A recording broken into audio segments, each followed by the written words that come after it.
Welcome. In this video, I'll show you how to add audience signals to Performance Max. All right, it is actually pretty easy to do.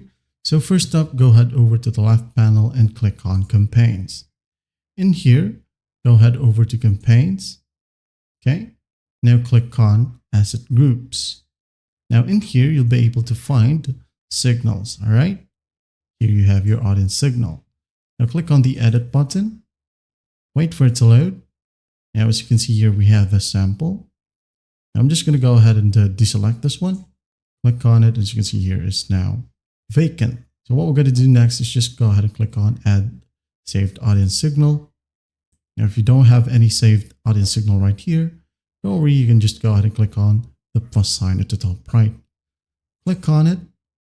Now enter the audience name, for example, YouTube audience, like so. And once done, under your data, click on the text box. If you don't have any right here, just click on plus new segment.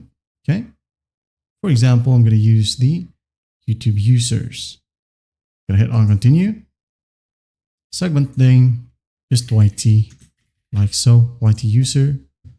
Then YouTube channel or video, select the channel.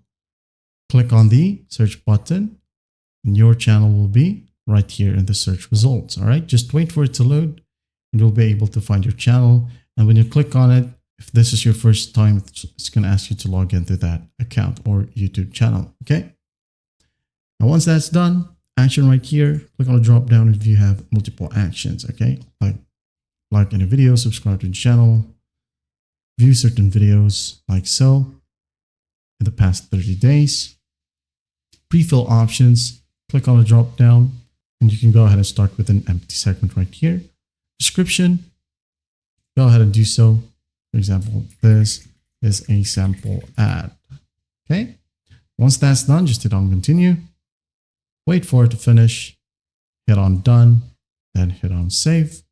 And as you can see here, our newly created audience signal is in here. Just hit on save. And once done, you're good to go. Well, I hope this video helps and I'll see you in the next one.